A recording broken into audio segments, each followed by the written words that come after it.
Hi there. Holy cow, it's already Wednesday again. I can't even believe it happened so fast. It just seems like it was just yesterday. I was on here.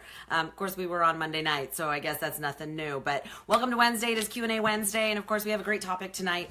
We're going to talk a little bit about ketogenic diets and, of course, what Melissa's opinion is of a ketogenic diet, just because, you know, we want to give you the ins and outs, and if it's something that you feel is for you, I want you to be able to make an educated decision. So we'll talk a little bit about that, but I have a couple of topics I want to talk about really quick. First of all, I just want to point to these lovely lashes that I got today. You know, I put off getting some lash extensions for a long time because my thought process was, one more thing to maintain. Do I really want to do that? But hey, guess what? I don't have to wear mascara. So, you know, I got to do the things that make me feel good about myself and make me feel pretty. Because as some of my people that work with me, like my hair gal Megan, can attest, you know, there's days I walk into there and I'm just going, honey, just make me feel pretty. I already know I'm the beast. Now let's make the beauty. So super fun today. This is Lashes by Alicia here in the Tri-Cities. So if you want her information, I'll give it to you. She's amazing and she's super cute.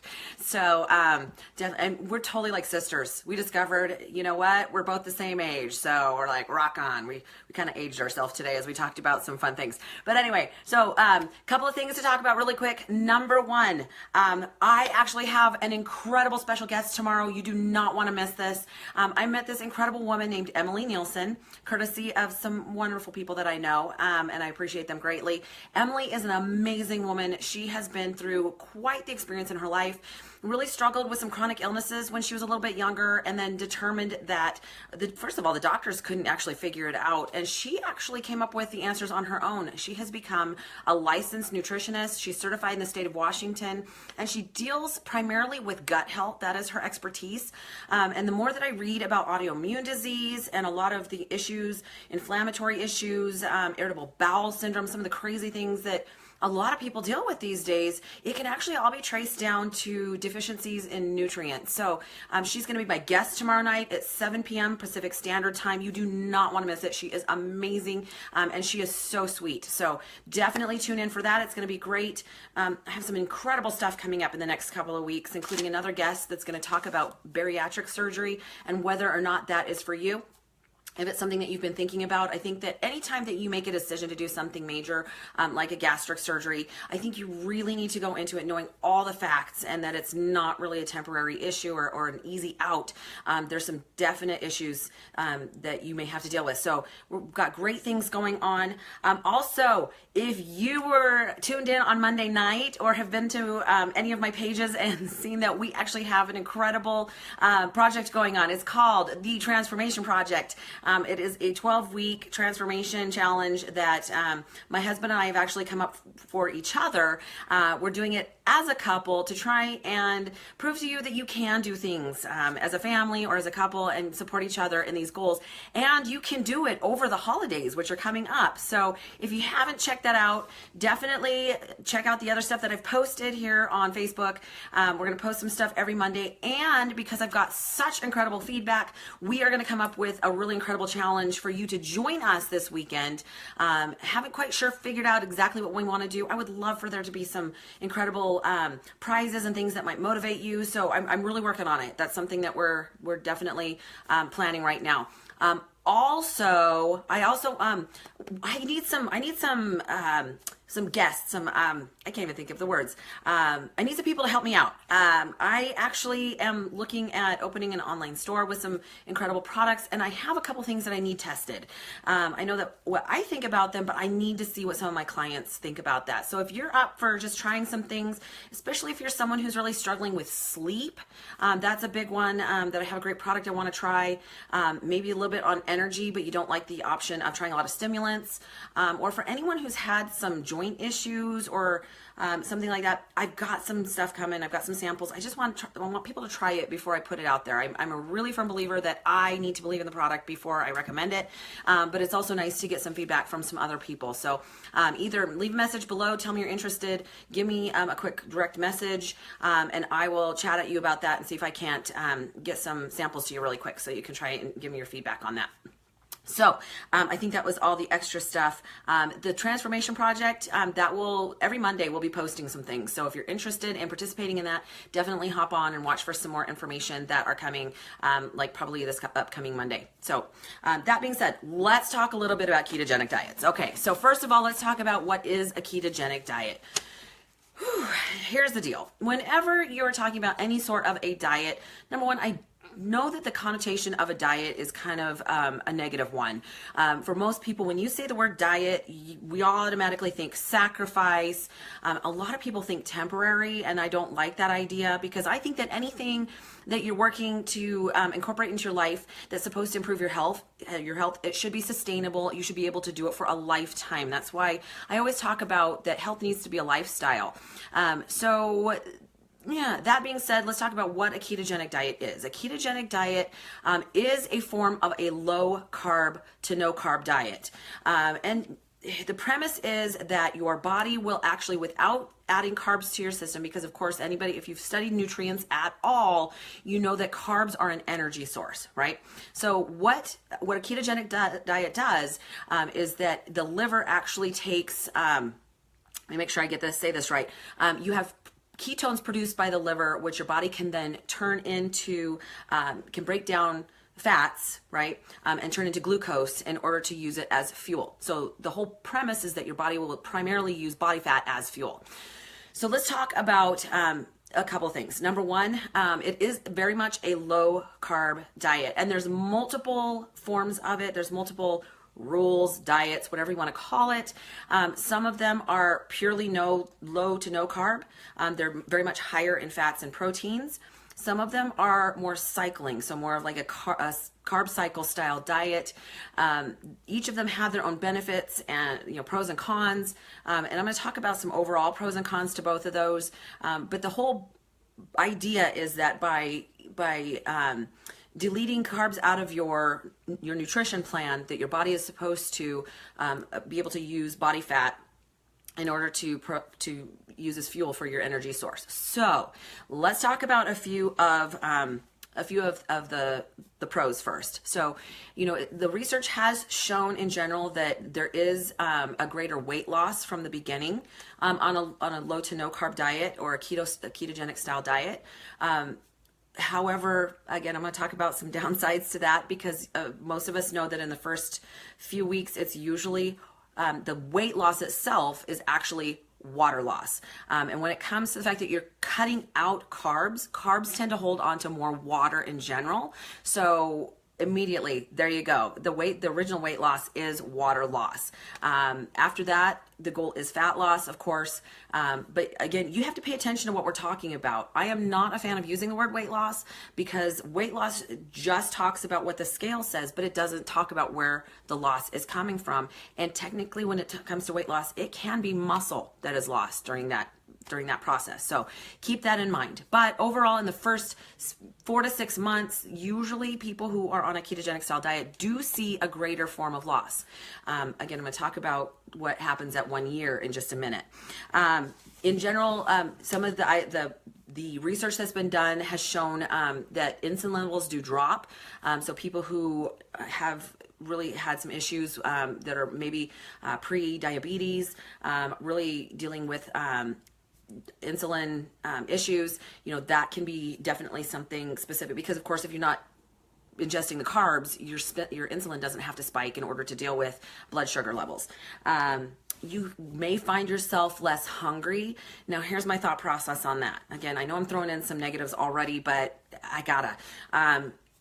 When it comes to hunger and appetite and satiety, you have to decide whether what we're talking about is hunger, where it actually is physical hunger, your body is telling you it needs more food, or whether it's hunger, because there is a difference. And if you are not sure of the difference, being fuller isn't necessarily going to take care of that issue, because if you're hungry here, you may continue to eat, right? When it's more of a phantom hunger or an emotional hunger, there is a huge difference there. So keep that in mind, that you have to decide whether that's the issue.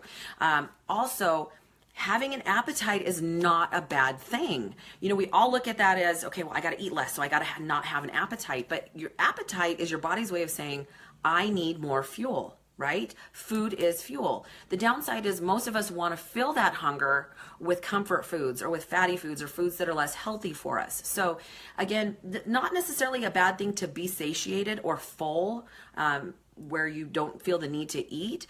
The problem is, what are we talking about here? Because if you're just covering up your body's ability to tell you that it's hungry, you might not necessarily be eating enough calories. And that happens a lot. I actually work with people all the time where I'm looking at what they're eating and I'm going, honey, you are crashing your metabolism as we speak.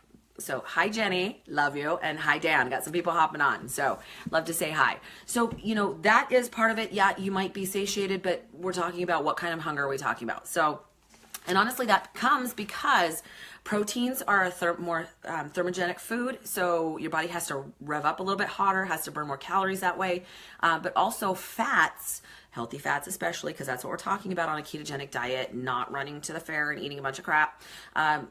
Fats actually make you feel fuller faster. They're actually satiating. So, of course, it's going to keep you fuller a little bit longer and a little bit better. Also, so here's... the research actually has shown for a ketogenic style diet, and this is where I feel like it is most appropriate. They've done research that shows that ketogenic diets can actually help in some instances, say people who are dealing with epilepsy, Alzheimer's. It's been proven that it's extremely beneficial, and whether that's the nutrients that are contained in some of the fats and proteins that they're eating instead of the processed foods, because honestly, when we're talking about cutting out carbs, the biggest issue is usually cutting out the bad carbs or the garbage that people eat, the processed foods. And I do believe that, again, totally a different day for a different subject, but when we eat a lot of allergenic or high inflammational foods, that contributes to some of those issues with epilepsy, Alzheimer's, and even can play into some autoimmune diseases and some other things. It can actually help against diabetes. So there are some issues or situations where it's appropriate for a ketogenic style diet.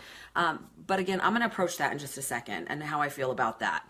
I pay attention to everything. And guys, even though I don't know everything, I pay attention. I'm learning. I'm watching the research, the evidence. I'm watching the response in real life, what's happening for people, so that I'm not just basing this upon what, the media says, because of course, most of us know that that's all gimmicks and garbage, at least for the most part.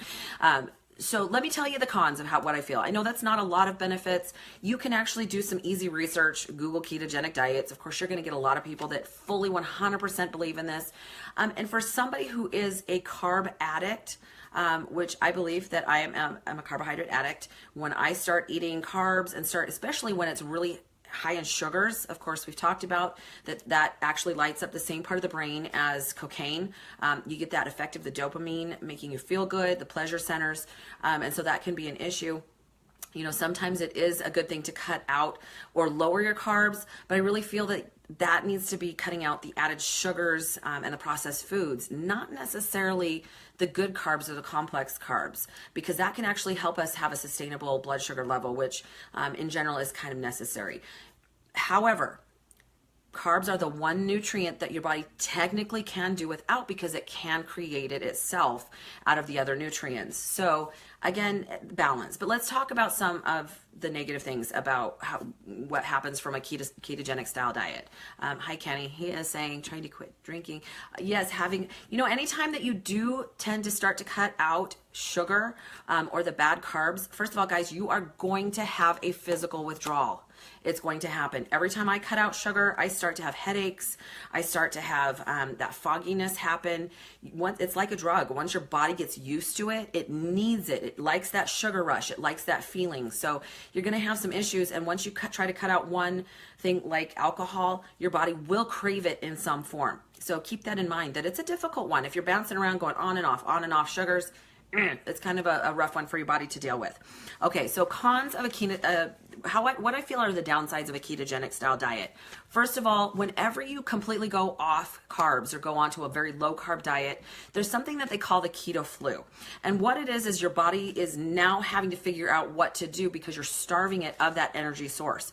So your body's kind of, it's kind of like withdrawals. You're going to have, and it's going to feel a lot like having the flu. You might feel achy, headaches, you might be lethargic, you might be foggy in the brain. It only lasts for, well, it depends on the person. It might last for a day, it might last for a couple of days, but once you get past it, as long as you stay in ketosis, it's no longer a problem for most people. The problem is, as soon as you go off a ketogenic style diet or go out of keto, all of a sudden you decide to go back on it, you may have to deal with those symptoms all over again. And guys, they're miserable. I have done a keto style diet. It was more of a carb cycle situation because, of course, as an athlete, you're always trying to find ways to improve what you're doing and how your body functions.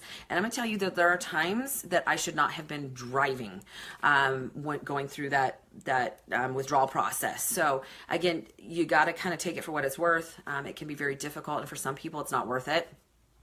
So that can be a problem. Other issues that you might have on a keto style diet, your breath may smell a little weird as you go through your body's process of turning those ketones, or turning the liver producing those ketones. It actually produces a ketone called acetone, which is kind of a weird smelling breath. So that's different than ketoacidosis. So don't get that mixed up. They're not the same thing. But you may have to regularly provide some sugar-free mints or something in order to deal with that, or maybe some sugar-free gum. Another issue that people have going on a ketogenic style diet is constipation. And guys, we're just keeping it real here. That is not fun. So because a lot of times you are cutting out some of the fiber and the roughage that you might be getting otherwise, and sometimes carbs do help with the process of your body being able to eliminate a little bit easier, you might just have issues there. Hopefully your body will get past it. Hopefully you'll find ways around that. But that can be a problem for some people, especially when it's a higher protein style meal plan or nutrition plan. I really feel that a lot of times when you are cutting out a nutrient, that you actually can be missing out on micronutrients that you might need. You know, when you're eating healthy carbs or complex carbs, such as yams, rice, not instant rice, oatmeal, quinoa, some whole grains, not a fan of gluten, not a fan of wheat, but some of those whole grains, sometimes we're missing out on some of the vitamins and minerals that it can provide. And so we got to make sure that we replace those with supplements. However, I feel that your best nutrients are going to come from real food. So again, finding that balance is super important. And a lot of times, you know, because a lot of the vegetables are higher in carbs, we tend to cut those out in favor of staying in ketosis, thereby missing again out on some of those micronutrients that we really need. So again, keep that in mind.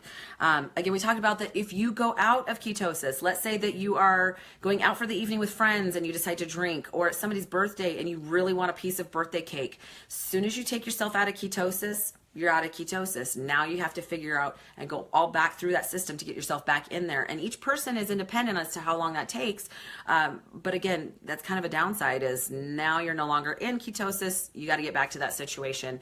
And that can be a process all in itself. So, and of course, depending on how often you do that, that could be a problem, right? You might be going, it's a little counterproductive as to what you're trying to accomplish.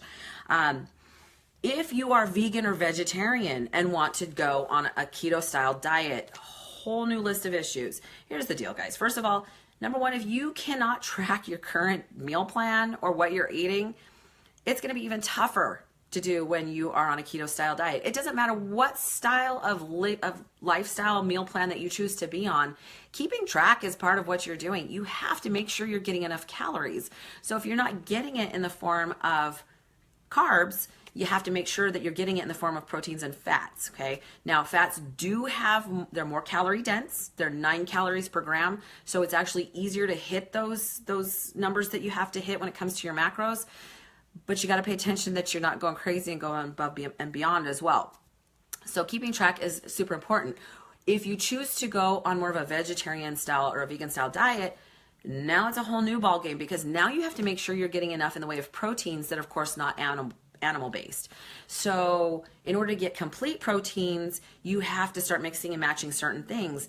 Little tougher game. So is it harder to build muscle on a keto style diet?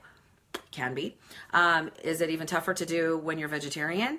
Absolutely. So again, you've got to base that. Hopefully, if you're making the choice to be a vegetarian or vegan, it is for a value, not just because, hey, everybody's doing it and it's supposed to be healthy. Even vegans and vegetarians can struggle with deficiency in certain micronutrients. And so you really need to pay attention whether or not you're getting enough of all the vitamins that your body needs in order to sustain itself. So again, keep that in mind. So again, each time you add a new restriction to what you're doing, it makes it a little tougher of a gig to follow. So that can be a problem. And in general, any style diet that you go on where you're restricting anything, first of all, that's a tough one mentally and emotionally, because now all of a sudden you feel like you're sacrificing, and that's always an issue, right? Don't we feel like, oh my word, I can never have chocolate again. How can I follow that for the rest of my life? So again, keep that in mind. Plus, anytime that you are trying to do more of a keto friendly diet, there's some great recipes on there. But to be honest, one of the biggest obstacles that most of my clients face is time and preparation. So now we're adding, okay, now it has to be keto friendly. Do you have time? Do you have time to work with that? Because preparation is going to be the biggest thing you have to deal with. If you can make those things in advance, great. I'm not saying you can't do it. I'm saying keep in mind that there's going to be some obstacles that you're going to have to overcome. And the more prepared you are, the better off you're going to be in following that diet. So back to being vegan or vegetarian again, really quick. A lot of the suggestions that they have on that is that in order to get your proteins in, you're going to have to use some soy options. Not a fan of soy. It is a highly allergenic-ish option. Because of the phytoestrogens, it can actually play a huge role in messing up your hormones, both testosterone and estrogen. They've done a lot of studies and research that come back to show some of the downsides to that. Again, soy can be a whole topic we can talk about another day, because I could talk about it for a long time. So just keep that in mind. Not a huge fan of soy products such as tofu and some of the other things that they recommend in that. So just keep that in mind. Plus, most soy is GMO, just so you know. All right. So the research shows with a ketogenic diet that at the end of 1 year, that the results that you would receive from being in a ketogenic style diet versus any other style diet, low fat, low whatever, low calorie, the results are about the same at 1 year. So again, you have to decide if that lifestyle is worth it for you. And if it is, that's awesome. But just know, I don't think you should go into anything lightly. I think you need to do your homework. You should do your research. And as a tip from me, I really believe that you should work alongside a professional, whether it is someone who is a nutritionist that specializes specifically in ketogenic style diets, whether it's a doctor. Again, make sure that doctor has specifically worked with that before. Don't just go to your primary care provider and go, hey, do you know all about this? Because they don't always. That's not always their expertise. So make sure you work along someone that knows what they're doing and that they know that it will work for you. Because here's the deal. Ketogenic diets should be avoided in certain situations, especially for people who have Crohn's disease, some autoimmune diseases, partially because their bodies already don't absorb a lot of the nutrients to begin with, and some of the things that the rules per se on a ketogenic style diet might actually go against what you're trying to accomplish when it comes to some of those illnesses. Sometimes even with a type 2 diabetic, because again, you have to cut out a lot of the vegetables, that can become a problem, because as a type 2 diabetic, you need those nutrients, right? We're just trying to lower your blood sugar, right? So when push comes to shove, guys, I am not a huge fan of any diet or meal plan that actually completely eliminates a nutrient. If you'll just cut out the garbage and the processed foods, you're going to get where you want to go, right? Some people need to focus a little more in certain areas, but in general, guys, stop eating crap. That's what it is. I see these commercials on TV for type 2 diabetics about the pills lowering their H1C or doing this, helping with their blood sugar. And I'm thinking, guys, you can control it by eating the right foods. Eat whole foods, eat throughout the day, and eat complex carbs that help balance your blood sugar versus the processed foods that your body just readily absorbs. And of course, the sugars and garbage that skyrockets your insulin and causes the issues, right? There's a lot that you can do just with food and nutrition. I do believe that food can cause disease, and I believe that it can cure disease. You really have to step back, stop listening to the rhetoric of the media and the garbage that's out there, stop listening to the gimmicks. Don't just look at the box or listen to the commercial that says, hey, this is a healthy food.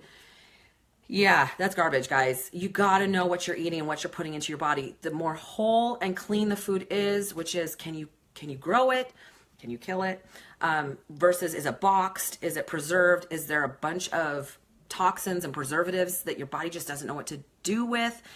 That's what you should be looking at. So my thoughts of ketosis, try it if you feel like it's for you. Personally, I'm not a fan. I don't like how it feels to go in and out of ketosis. But I do know that it has benefited some people, and jump-started their ability to get healthier. And that's what we're looking for. Just like I'm not a fan of weight loss, I'm a fan of fat loss, and getting healthy and fit. That's what it is. And in the future weeks, I'm going to talk a little bit about what that means, because it doesn't always mean skinny.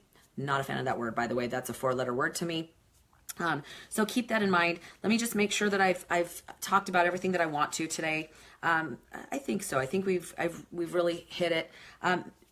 A couple more tips on ketosis diets. Make sure you drink plenty of water, because it's easy to get dehydrated in that sense, especially because you tend to eat less of the vegetables and fruits that actually hold and give you excess water or extra water.